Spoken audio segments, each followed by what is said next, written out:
Pensa só, quem trabalha com desenvolvimento vive otimizando tudo, certo? Código, processos, performance. Mas e as finanças? Será que não tem dinheiro ficando na mesa por aí? Pois bem, a ideia aqui é justamente essa. Vamos desvendar a contabilidade para quem é de tecnologia e mostrar como transformar essa aparente complicação numa bela vantagem estratégica. É uma história bem comum, né? De um lado, um código limpinho, eficiente, todo lógico. Do outro, a burocracia fiscal brasileira, que mais parece um código legado, cheio de gambiarra e sem documentação. O que a gente vai fazer aqui é mostrar como aplicar a mesmíssima lógica do desenvolvimento para finalmente botar ordem na gestão financeira do negócio. Ok, vamos lá. É hora de enxergar a contabilidade não como aquela matéria chata da faculdade, mas sim como um mapa. Um mapa estratégico. Com as ferramentas certas, dá para navegar nesse sistema todo e, o melhor, reduzir custos de um jeito totalmente legal. E para começar, a gente tem que ir na base de tudo, que é o tal do CNA. Então, o primeiro ponto nesse nosso mapa é o CNAE. Pensa nele como se fosse a declaração do tipo de uma variável no seu código, sabe? Se você escolhe o tipo errado ali no começo, já viu, né? Pode acabar pagando mais imposto sem necessidade nenhuma. É como usar um int quando um short já resolvia. Tá só queimando o recurso, nesse caso, dinheiro. Beleza. Se o CNA é a declaração da variável, o regime tributário é o nosso sistema operacional. É ele que vai rodar todo o programa financeiro da empresa. E a escolha entre um e outro, tipo o Simples Nacional, que a gente vai ver em detalhes, ou o lucro presumido, tem um impacto, olha, gigantesco na performance financeira do negócio. E é aqui que a otimização de verdade acontece. Um ponto que tem que ficar super claro. Planejamento tributário não tem nada a ver com sonegar imposto, tá? É sobre entender as regras do jogo e usar elas a seu favor. É jogar de forma inteligente e, claro, totalmente dentro da lei, para manter mais do suado dinheiro no bolso. Bom, vamos para a parte prática, então. A grande porta de entrada para a maioria das empresas de tecnologia no Brasil é o Simples Nacional. O nome já diz, né? Ele foi feito para simplificar a vida. Mas como a gente vai ver, essa simplicidade toda esconde umas oportunidades de otimização bem interessantes.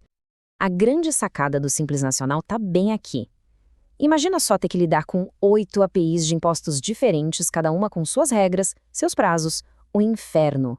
O Simples junta tudo isso num único boleto, o DAS. É basicamente uma grande refatoração da burocracia brasileira. Claro, como todo bom framework, tem seus limites. Para uma empresa poder usar o Simples Nacional, o faturamento bruto por ano não pode passar de 4,8 milhões de reais. Mas, convenhamos, isso já cobre a grande maioria dos desenvolvedores e das pequenas empresas de TI no país. Agora, olha só que interessante. Foca nessa última coluna. Percebe que os CNAs mais comuns de TI podem cair tanto no anexo 3 quanto no anexo 5? E o que são esses anexos? Basicamente, são 2 tabelas de impostos diferentes. E aí vem a pergunta de $1 milhão. Como é que uma empresa consegue ir para o anexo mais barato? A resposta para isso, meu amigo, é a chave do cofre. E aqui a gente chega no que talvez seja o pulo do gato do Simples Nacional para a área de TI. Uma regra de otimização super poderosa, mas que, acredite, muita gente não conhece. O nome dela é Fator R. A pergunta que o Fator R responde é essa aí. Como é que pode, dentro da lei, ter uma redução tão brutal no imposto? Para se ter uma ideia, para uma empresa que fatura uns 20 mil por mês, isso pode dar uma economia de quase 23 mil reais no ano. É muito dinheiro. O Fator R é, na prática, uma condicional. É um if, then, else tributário. É uma regra que diz o seguinte: se uma condição for atendida, então a empresa pode ser tributada pelo anexo 3, que é bem mais barato, se não, ela vai para o anexo 5, que é bem mais caro. Simples assim. Tá, mas qual é a condição desse if? É bem direto ao ponto. O total de gastos da empresa com a folha de pagamento, e aqui entra salário de funcionário e também o prolabore, que é o salário dos sócios, tem que ser de, no mínimo, 28% do faturamento bruto dos últimos 12 meses.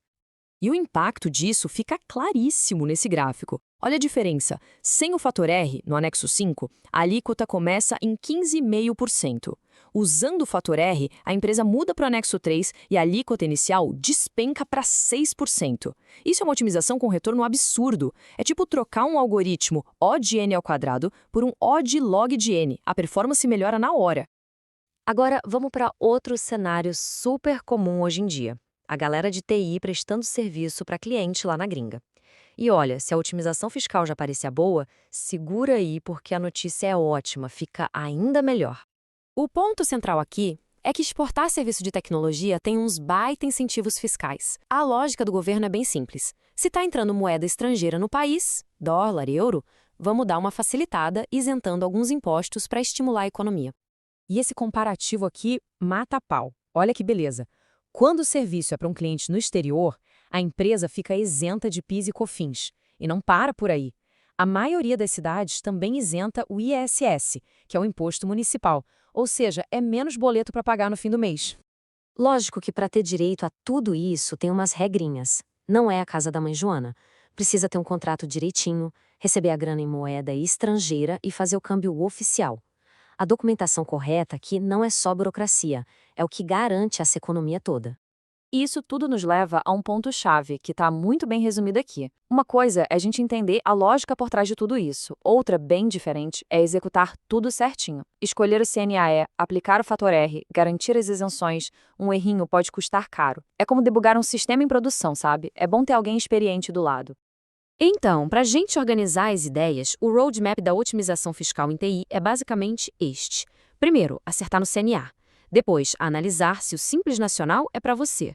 Em seguida, planejar o Prolabore para ativar o fator R. E, por fim, se for o caso, aproveitar as isenções para quem trabalha com clientes de fora.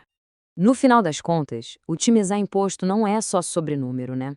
É sobre liberar recurso, liberar tempo, dinheiro, para a gente poder focar no que realmente importa. Inovar, criar, construir o futuro. Então, fica aí a reflexão. Com as finanças otimizadas, com mais tempo e dinheiro no bolso, o que de novo dá para construir?